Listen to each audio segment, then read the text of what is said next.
Aš esu Tomas Mačeliūnas, Lietuvos Biblijos draugijos projektų vadovas ir atvykau visos draugijos darbuotojų vardu pasveikinti jūsų bendruomenę su labai gražiu jubiliejum.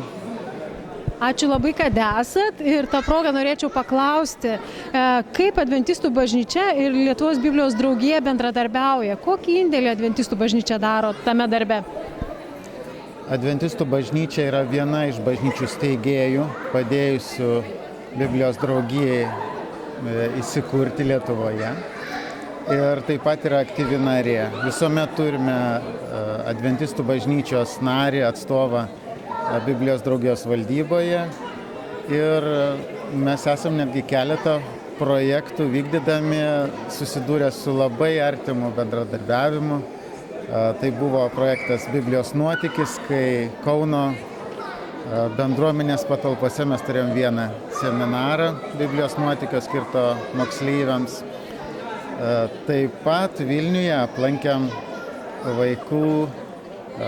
vaikų tokie kaip darželį kartu saldu. Ir ten mes taip pat turėjom galimybę pabendrauti ir padovanoti keletą knygelių.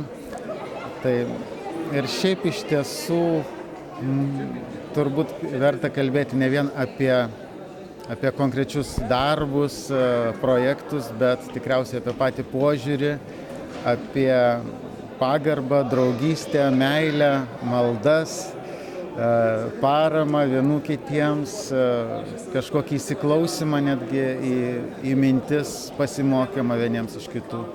Tai Adventistų bendruomenė iš tiesų yra pastebima, ją mato ir Lietuvos žmonės ir svarbiausia, kad ją mato Dievas ir pastebi ir įvertina. Ir aš manau, kad šita šventė yra didelė šventė ne vien tik jūsų bendruomenė, bet visiems Lietuvos krikščionėms, visiems broliams, sesėms.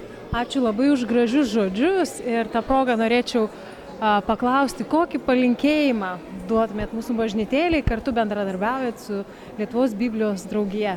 Kokią ateitį bendrą matot?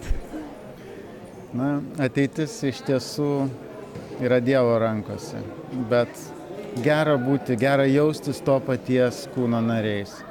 Ir šiandieną tik tai prisiminiau, supratau tokį palyginimą, kad krikščionių bažnyčia tai nėra vienaląstis organizmas, kad mes visi esame labai skirtingi, bet kartu vieni kitiems be galo reikalingi.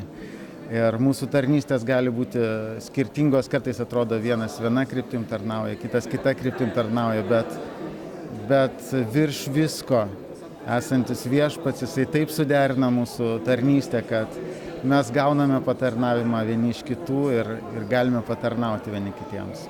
Tai ačiū labai, kad čia svarbią dieną mums buvot kartu. Ačiū Jums.